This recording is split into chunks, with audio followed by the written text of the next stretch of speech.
Hello and welcome to The Lucky Roll, an eclectic channel for eclectic games. And today we're reviewing, but not reviewing, HeroQuest. I say not reviewing because we have already done a review of the original, which you can find a link to up here or in the description box below. But I also say reviewing because we are looking at what the big improvements are from the original classic to this magnificent box set, and why you should get a copy if you don't already have one, and why you should get a copy even if you have the original. So first things first, what's different? Well, for a start, it's much bigger. The board is bigger, the minis are bigger, and the presentation, storage, and art style is bigger. This modern version of the game, unlike the original, is a bit of a table hog. However, that to me adds to the fun of the game, as every time I take this game out to play with people, the box, the board, and pieces create a wonderful first impression to any new player and creates great promises of fantastic games to come. The minis in particular are superb, and it struck me how much more awesome the game became with these new and modern pieces. The Dread Knights, for example, physically dominate the board, and whenever a hero character squares up against them, even the Barbarian, they give a daunting and terrifying presence as they are all much bigger and broader than the hero characters. The Gargoyle, the first time I revealed it to the players, forced the party to retreat and brace themselves tactically, as it proved to be such a daunting and commanding presence on the board. Due no doubt to licensing issues with Games Workshop, many of the original minis were replaced with alternatives such as the Fishmen and the Dread Knights. However, the majority of the original HeroQuest classics, such as the Orcs, the Mummies, and the Goblins, remain. The sculpt of these minis, however, are quite frankly superb, with different variations of the orcs and both male and female goblins, which gives a great little bit of variety to the game and the ensuing battles within it. Playing HeroQuest again with this board and its minis felt like watching an old favourite movie that you treasured as a kid on an old colour TV being presented again on a massive widescreen with 8K resolution and surround sound. I honestly don't think I'll ever be able to go back to the original old game. It's hard to express adequately the joy and excitement I felt when unfolding this box for the first time with a full-on game with my friends.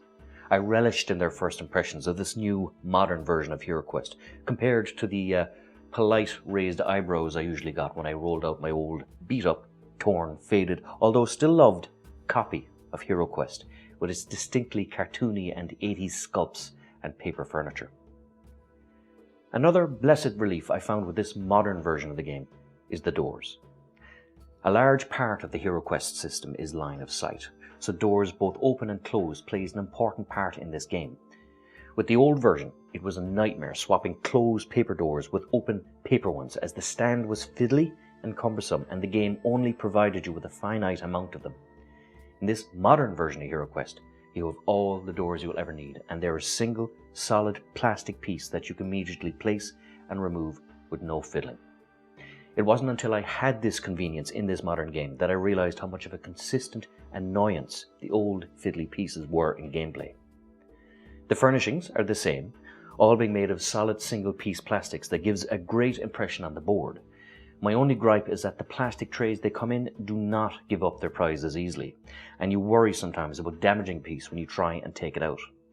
Perhaps with use these trays will become less difficult to use, but it is a game that is worth checking out for a good piece on third-party custom inserts. Another difference is that there are slight variations in the positioning of monsters in the newer version than in the classic, with the odd extra monster dotted around here and there. However, the first mission is a new one called The Trial, and it brings in a good amount of monsters in the game that you can see here, whereas the initial quest in the old version was called The Maze, where the mechanics of line and sight and exploration were more adequately and slowly introduced, and players raced to the end of the maze. I liked The Trial, as it gave a much better impression of the game and allowed players to adventure together, whereas the original Maze had players competing with each other instead of cooperating and not really adventuring together at all. The remainder of the quests, however, remain largely the same, but the colour presentation of the map and bigger board made it a much more easier time for me as Zorgon in setting up the board and referring consistently to the quest book. A small thing, but now that I've experienced it, I don't think again that I want to go back to the original quest book. The only other issue I had with the new game over the old one, however, was that the quest book is not clear sometimes on which furnishings are to be used. The Zorgon shield in the original had a handy representation of what furnishings were represented in the quest book, whereas the new iteration of this game does not. And I found myself squinting on occasion trying to figure out what furnishing to use and placing them on the game board. The final thing I will mention is that the addition of a blank template at the end of the quest book is a superb idea and one of the reasons that made the original HeroQuest so great. The game is referred to as the HeroQuest system, and rightfully so, as this game gives you all you need to create and imagine adventures of your own with the pieces and versatility of the board at your fingertips.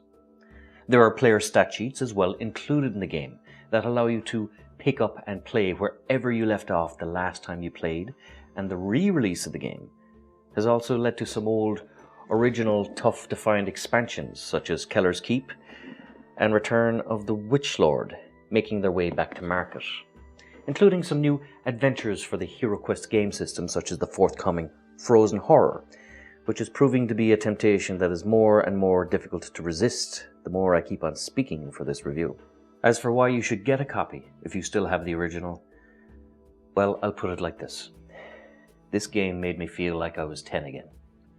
All the old potential, excitement, and simple joy that used to greet me when I broke out this game for a Saturday afternoon came rushing back to me when I played this modern version of the game again with friends. It's a hard feeling to adequately describe, but it was a wonderful feeling to experience, and for me at least was worth the price of admission alone in getting this game. An expensive feeling, mind you. The game is not cheap, but at no point did I feel ripped off by having a second and more modern version of a copy of a very classic and very beloved old game. Welcome back, adventurers. This is Sean from The Lucky Roll. If you enjoyed this video, please like, subscribe, all that good YouTube stuff. And until next time, good luck, God bless, and stay safe.